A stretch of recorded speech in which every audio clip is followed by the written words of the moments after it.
You may have stayed quiet, pretended everything was fine, kept walking like nothing was wrong. But at some point, the truth stopped letting you look away. Because no matter how polished your mask is, there's a voice inside that knows you are living far below your potential. And that hurts. But it also awakens. Because some pain doesn't destroy you. It pushes you to move. Maybe the world hasn't noticed yet. But something inside you shifted. It wasn't some dramatic meltdown, no breakdown, no explosion. Just a constant, quiet discomfort. The growing realization that staying the same feels like dying slowly, from the inside out. And once that thought settles in, you can't unsee it. It becomes fuel. A healthy rebellion. A decision that echoes through your entire being. You're not here to live an average life. You will win. Or you will win. Real transformation doesn't wait for clarity.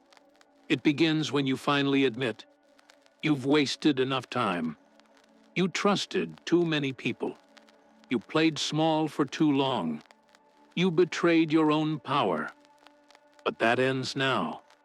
Because the moment you stop chasing approval and start chasing evolution, everything changes. And evolution? It demands pain. It demands discipline. It demands honesty. This isn't a feel-good speech. This is a wake-up call. A list of 15 brutal truths that sting but free you. Truths that cut but heal. Truths that leave you with no excuse to keep hiding behind comfort. And when they hit, there's only one direction left. Upward. You rise. You grow. You conquer. Because after this, playing small isn't a mistake. It's cowardice. And you didn't survive all this to play safe. You came here to build something no one can take from you. Your new identity. And it starts right now. Pretending everything's fine might have been necessary for a while. To avoid worrying people. To keep things together. To function in the middle of chaos. But here's the first brutal truth. This emotional performance is draining the life out of you. Every time you fake being okay, you bury a part of your real strength. Because true strength isn't about appearing unshakable. It's about having the guts to be honest, especially with yourself. The world taught you to admire resilience, but it never warned you about the cost of emotional suppression. And that cost? It shows up quietly, in sleepless nights, in unexplained exhaustion, in mental fog, in silent breakdowns behind closed doors. Neuroscience is clear. Suppressing emotions floods your system with cortisol, the stress hormone, and over time, it poisons your mind and body. The result? Your focus fades, your drive dies, your discipline collapses, because no one can wear a mask forever without bleeding behind it. You don't need to look strong. You need to be whole. Faking emotional stability isn't strategy. It's self-abandonment. And that's what's been blocking your growth. The energy you're spending keeping up the illusion is the same energy that could be healing you, pushing you forward, rebuilding you. But instead, it's being burned to protect a lie.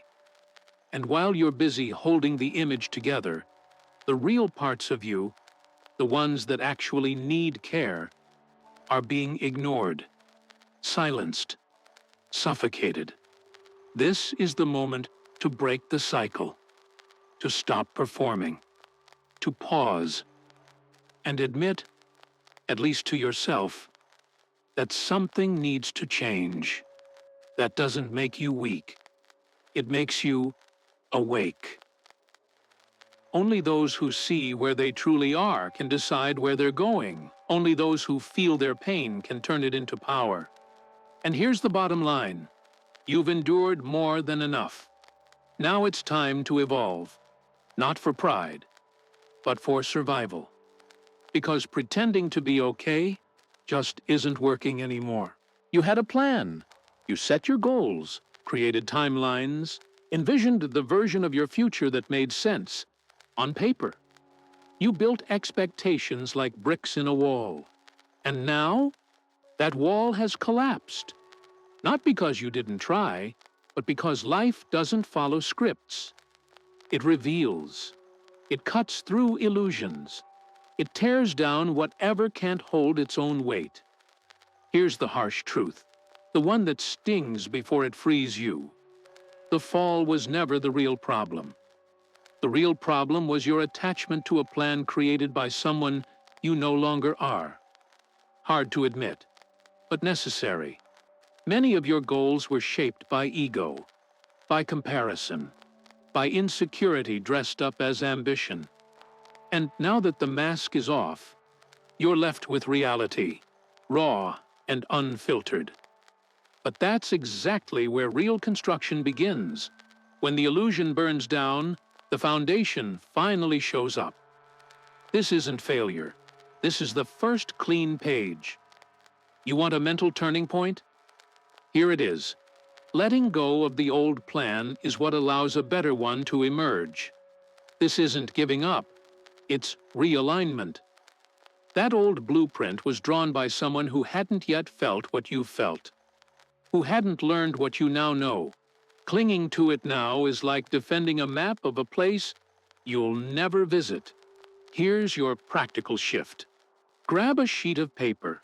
Write down the 3 goals you still mourn for not achieving. Then ask yourself, with 0 filters, does this goal still reflect who I am now? Or is it just a memory of who I was, before I understood what real growth looks like? If the answer is unclear, it's already obsolete. Cross it out. Rewrite. Refocus.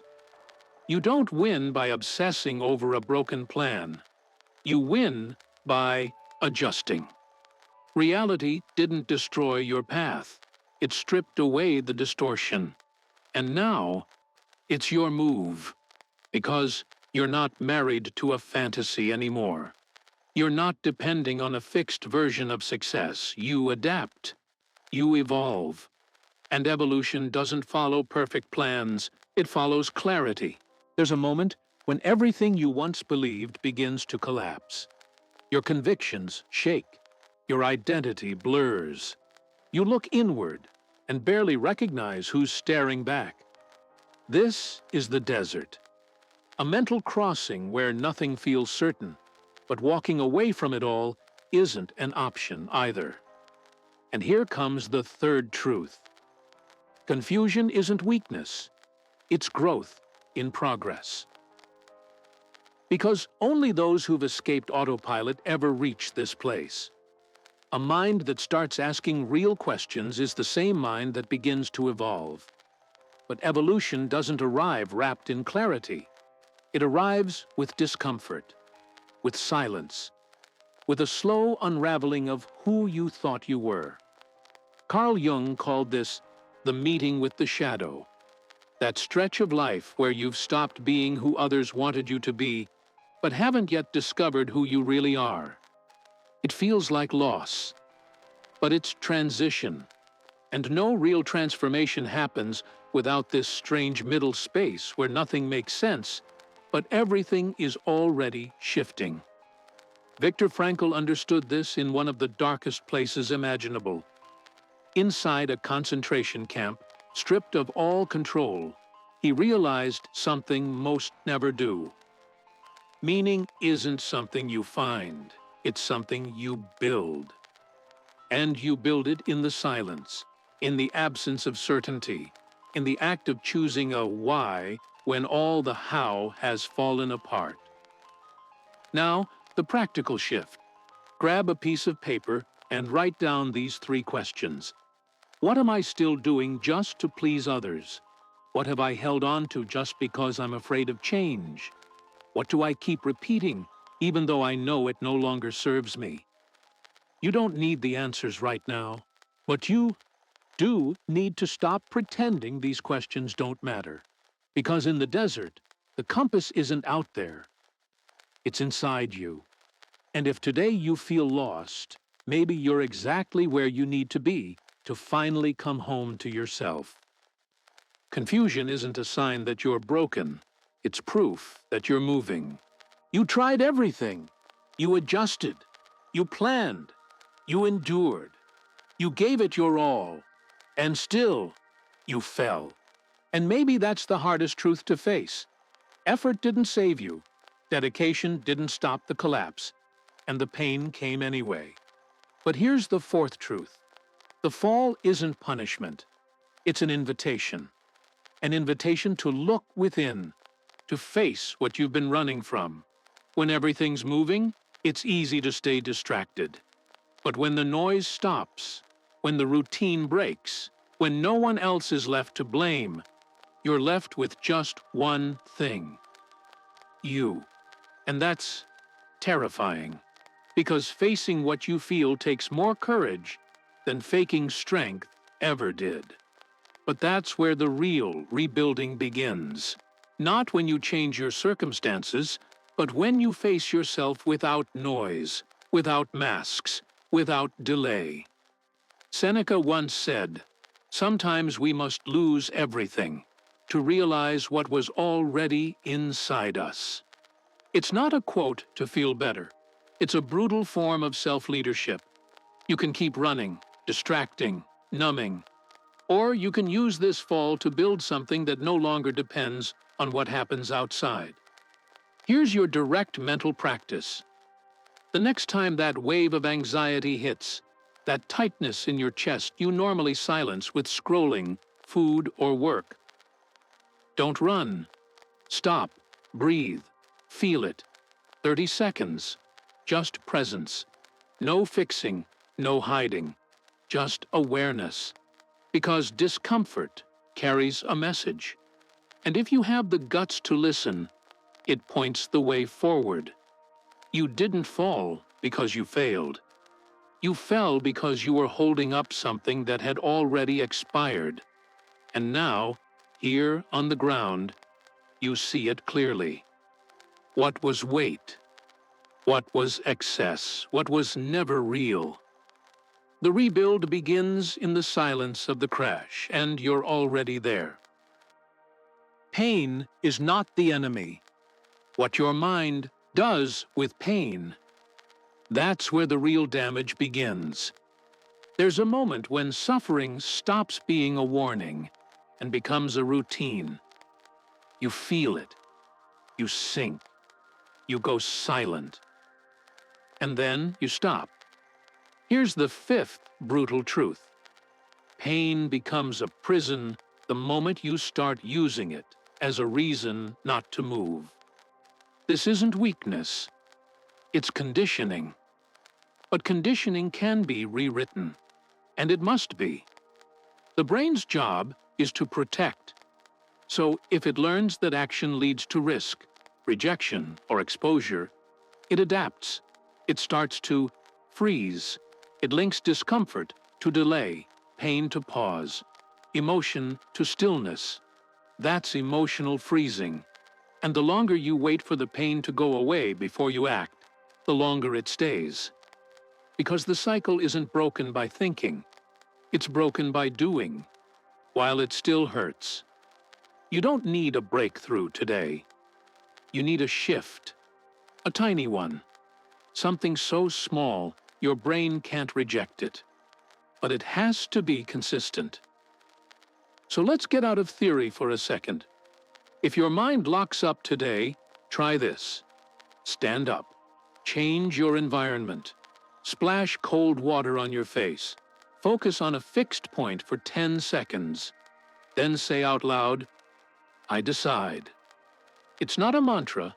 It's a signal to your nervous system that you're still in charge.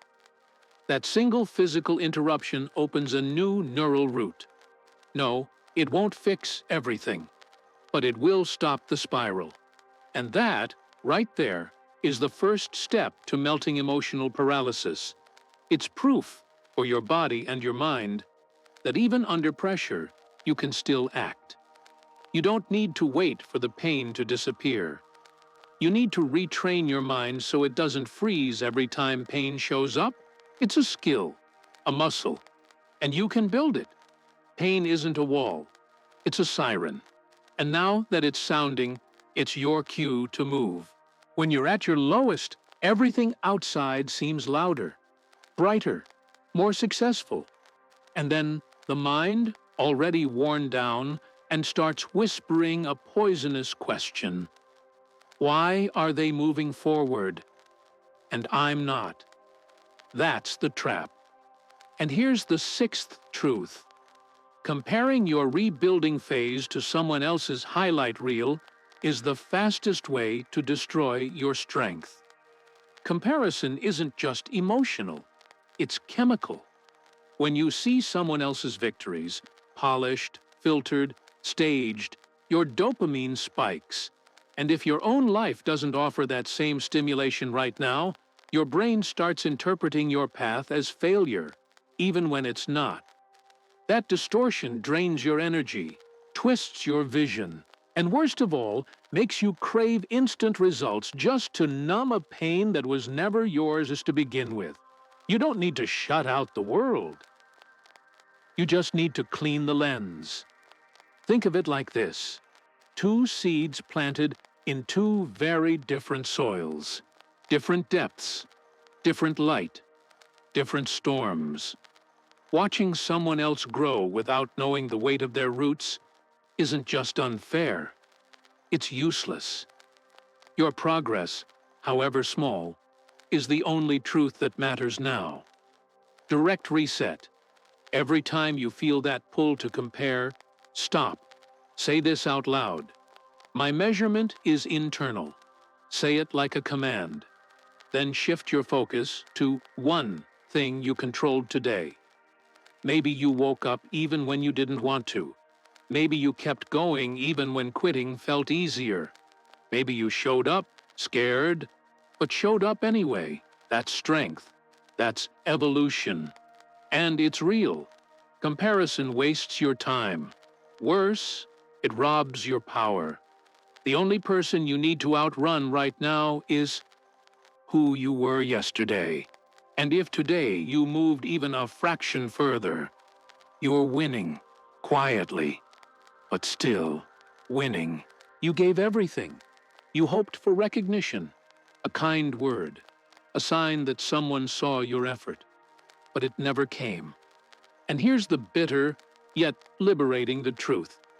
No one is as invested in your pain as you are, and depending on constant support is surrendering your emotional independence. Not because people don't care, but because no one else can carry the weight of your inner path. That's yours. The moment support turns into a condition for action, it becomes poison. You start moving only when you're seen, only when it's validated, only when someone claps. And that makes you fragile. It ties your progress to someone else's silence. But here's the shift. What you build without an audience becomes unbreakable, because it's rooted in conviction, not attention. Henry Ford was called insane, mocked, ignored. No one believed in what he saw, until he made it real. And then, the applause came. But if he had waited for approval, the engine never would have started. You're standing at that same crossroad. Keep stalling, hoping someone cheers, or act like you've already won. The decision is yours. Here's the move. Pick one important action this week and turn it into a no-audience project. No announcement, no social post, no asking for feedback. Just do it. A workout, a business idea, a bold decision. Something that quietly says, I move because I choose to, not because someone clapped. This rewires your emotional core, builds your resilience from the inside out. The applause will come, but by then, it won't define you. It'll just be background noise. And if it never comes, you'll still win. Because when you move in silence, you prove to yourself that your evolution doesn't need an audience. And that's one of the highest forms of personal power. Sometimes the sabotage doesn't come from others. It's not external. It's you. Your mind, your patterns, your inner voice, whispering doubt where there should be fire. Here's the eighth brutal truth. The one blocking your evolution is often the older version of you, the one terrified of who you're becoming, because it knows it won't survive in your next chapter. It's hard to admit, but it's also freeing. You're addicted to your emotional comfort zone, even if it hurts, even if it limits you, because growth demands loss, loss of excuses, identity, comfort. And your unconscious sees that as a threat, not because it wants to destroy you, but because it still believes that survival depends on staying the same. But that protection, it's become a prison. Deep psychology explains it clearly. The version of you that learned to survive is afraid of the version that wants to win. And that inner tension shows up as procrastination, self-sabotage, overthinking, avoiding simple decisions. You don't break that pattern with brute force. You break it with clarity, with internal negotiation. You face that outdated part of you and say, I know you're scared, but I won't let fear run this anymore. Want to apply it now? Next time you catch yourself hesitating, stalling, avoiding, pause and ask this question out loud. Is this decision coming from who I am or from who I used to be? Then choose.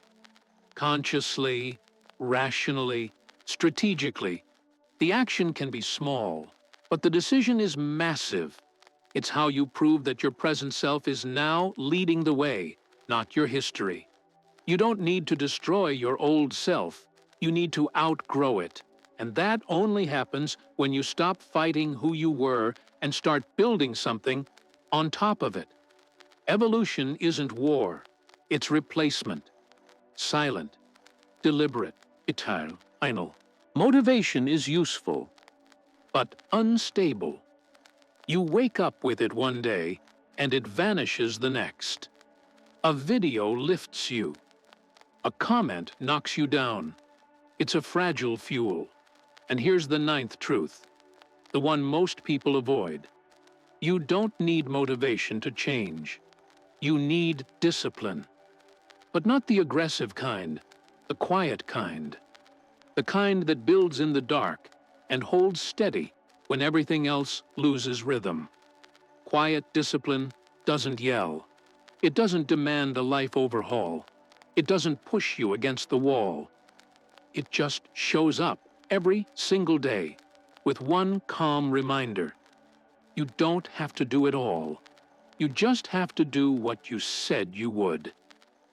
And that changes everything. Because it removes the pressure of greatness and replaces it with the power of continuity. Neuroscience backs it up. Your brain doesn't respond well to intensity. It responds to consistency. What shapes your identity isn't massive decisions, it's small promises, kept. That's what James Clear calls systems, not goals. Goals frustrate you when they delay. Systems carry you when things feel slow. Want to apply it? Forget building a perfect productivity plan. Start with an emotional routine, something that prepares your mind for the day, even if it's simple. A cold shower, a quiet pause before checking your phone, 2 minutes of silence before your coffee. This is quiet discipline. You're not creating habits, you're reinforcing inner leadership. And when that stabilizes, the rest starts aligning automatically. Quiet discipline beats motivation because it doesn't care how you feel. It only asks one question: will you do what you promised or not? And every time you say yes, even when you don't feel like it, You send a powerful message to your brain: I can count on me.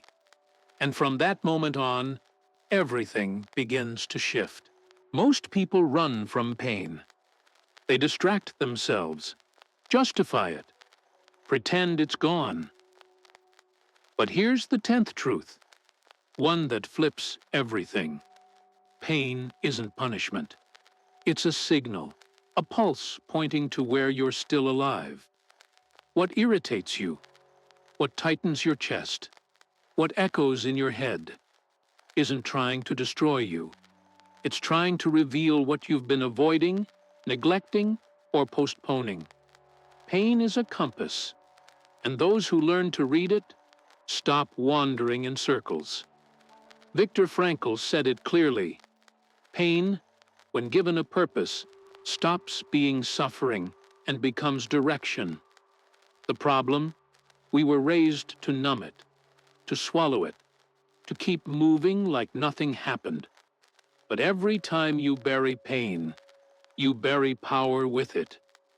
And everything you push down eventually comes back. Louder, heavier, harder to control. The solution isn't to drown in it, it's to ask one question, calmly, honestly. What is this pain trying to tell me? Ask it in traffic, in the silence of a sleepless night, in the middle of the storm. Don't escape it. Engage it. Feel it. Let it speak. The answer won't come as a miracle. It'll come as clarity. Practical shift. No notebook required. Next time you're angry, hurt, or demotivated, don't react. Pause. Breathe for 10 seconds. Then ask yourself silently, what am I not seeing right now? That single question flips you from victim to observer.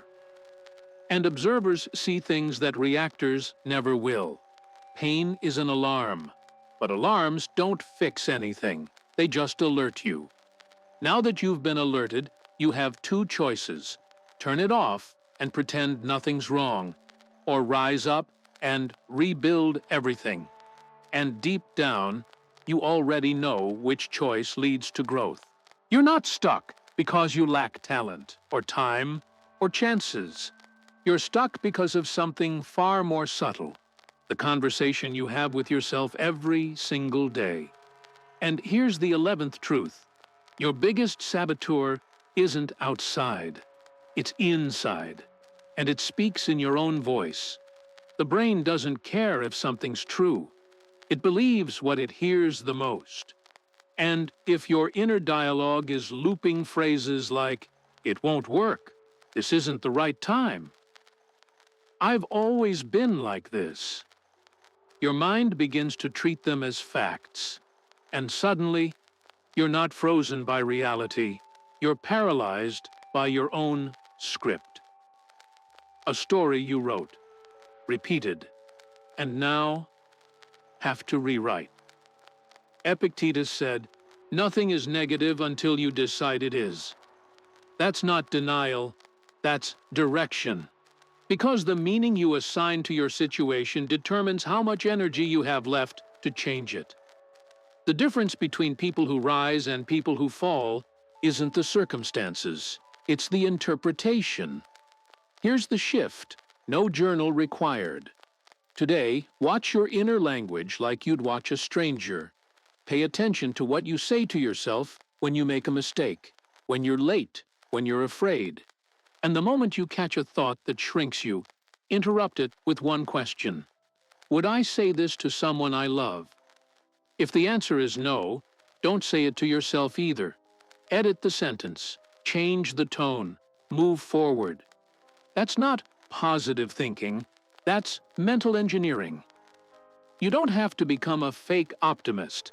You just need to stop being an automatic critic.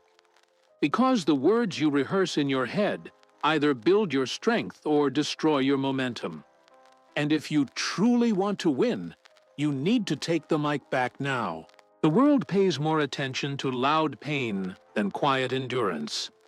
It applauds the scream, not the steady hands that keep going while bleeding inside. But there's a rare and brutal kind of power in suffering without spectacle. And here's the 12th truth. Those who learn to grow in silence never chase validation because they already earned it in the dark. You've been conditioned to show everything, to post your progress, to narrate your breakthroughs. But some of the biggest leaps you'll ever make won't get claps, won't get views, won't go viral, because they're invisible. They happen in the dark. And that's why they're unbreakable. Real transformation doesn't need attention. It only needs discipline and loyalty to the work no one sees but you. Know you're doing. Resilience research is clear. Those who overcome deep pain with consistency aren't the loudest ones in the room. They're the ones who process inward, move with focus, and operate in strategic silence. Think of the Chinese bamboo. It spends years growing underground, completely unseen, until one day it shoots upward with unstoppable force. Try this. Pick one goal, one decision, one habit. And for the next 30 days, don't talk about it. Don't post it. Don't ask for feedback. Just show up, in silence, every day. Watch what happens to your identity when your growth no longer depends on outside recognition. Because what grows in the dark develops roots that no storm can shake. What you do when no one's watching defines who you'll be when everyone is. Your breakthrough doesn't need noise. It needs depth, and it starts now, without a single announcement. You were taught that being good means saying yes, that being dependable means always being available, that being loyal means never letting anyone down. But here's the 13th truth, and it cuts deep. At some point, you will have to disappoint others so you can finally stop betraying yourself. Because trying to keep everyone happy is the fastest way to slowly fall apart on the inside. You've been paying a high price to maintain the image of the helpful one, the one who always listens, always shows up, always says yes. But here's the cost. Every time you agree to something that goes against your boundaries, you abandon your own integrity. And that debt, it always gets collected in the form of burnout, resentment, and quiet emptiness. Here's the real dilemma. Either you disappoint them or you keep ghosting your own needs. And if you choose to please everyone, you'll slowly start disappearing from your own life. Stoic philosophy is clear. Don't live as if your time is unlimited.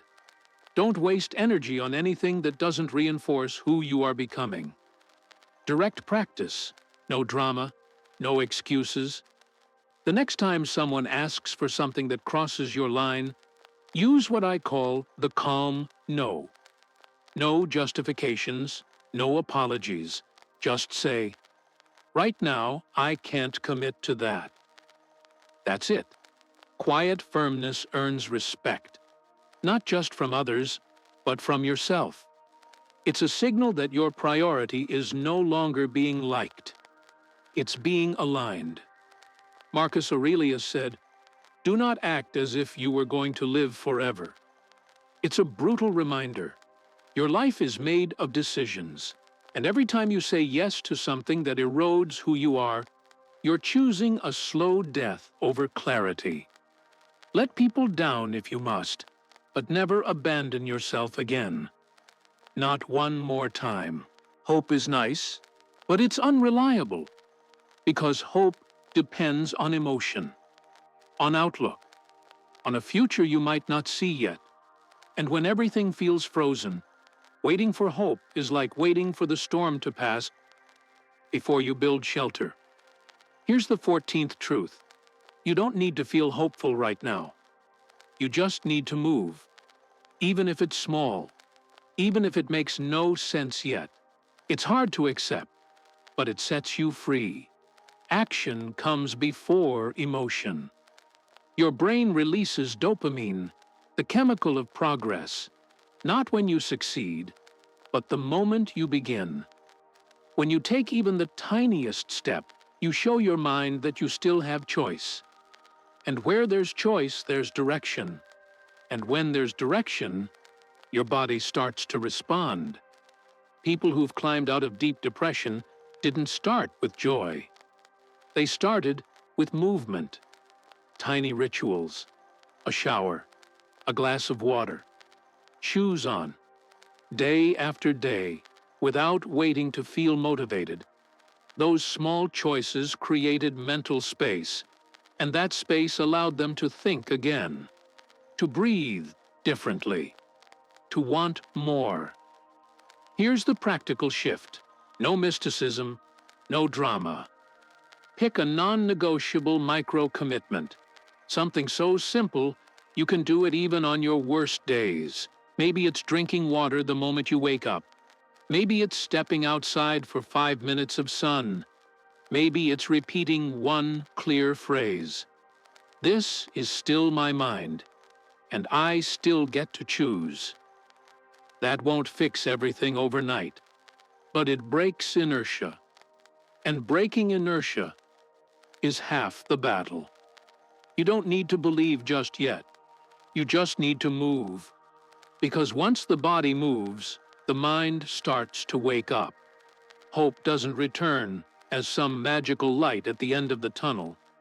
It comes back as a flame you lit yourself. And once you understand that, you stop waiting to feel ready. You just begin. You don't need to announce your change. You don't have to explain your distance. You don't owe anyone proof of your evolution. Here's the 15th truth. Your strongest versions are born in the dark, unseen, uncelebrated, and unstoppable. Because when no one's watching, you finally have full freedom to become something real. Rebuilding yourself isn't about branding your reinvention. It's about cutting what's no longer you, letting go of what no longer fits, burning off the noise. And that isn't some cinematic process. It's quiet. It's internal. It hurts, and it frees you at the same time. It's the moment you stop carrying the mask you were handed, or the one you built just to survive. Carl Jung said, "Identity is not a destination. It's a process." You don't have to find yourself. You just need to decide who you refuse to be from now on. That's the starting point. That's the cut that frees the shape. A sculptor doesn't build by adding. He reveals by removing. And right now, that's you, a masterpiece in quiet demolition. Here's your direct move. Choose 3 words, just 3. These will be the pillars of your next chapter. Not slogans, standards. Every decision goes through them. If it doesn't align, it's out. No drama, no broadcast, just clarity. That's identity. That's your new foundation. You no longer need to impress anyone. You need to hold yourself up, with truth, with discipline, and with silence. And when you do that, you become something the world can't label and can't break.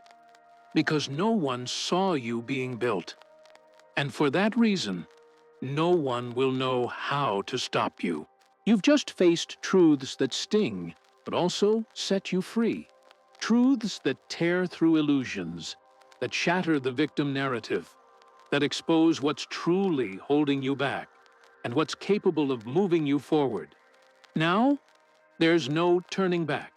Because once you see things clearly, playing small is no longer an option. You might still have questions. You might not know exactly where this is all headed, but you know one thing for sure. You're not the same anymore. And that's enough. Enough to start again. With structure. With intention. Because those who choose to grow from pain, who turn failure into strategy, who weaponize silence into clarity, become rare. They become focused, disciplined, unshakable, without having to say a word. You don't need more noise. You need roots. You don't need more advice. You need to act on what you already know. And if you've made it this far, it's because something in you is already moving, even if quietly, even if cautiously. But movement is movement, and that alone separates you from those still waiting for luck. You're no longer waiting, you're building. So here's what's next. Take one truth, just one, the one that hit hardest, the one that got under your skin, the one that made you uncomfortable. Turn that into a new behavior, a new boundary, a new beginning. Don't wait for the perfect moment. Don't wait for permission. Move. Now. And if this video woke something up in you, share it with someone who's also rebuilding. Someone walking that same quiet road. And before you go, watch the next part of this journey. The mental technique that makes you unshakable and terrifies those who try to break you. In it, you'll learn how to weaponize silence, how to stop reacting and start commanding, how to turn self-control into psychological dominance. If today's message made you reflect, the next one will make you act. Because while most scream for attention, some win in silence. And that someone could be you.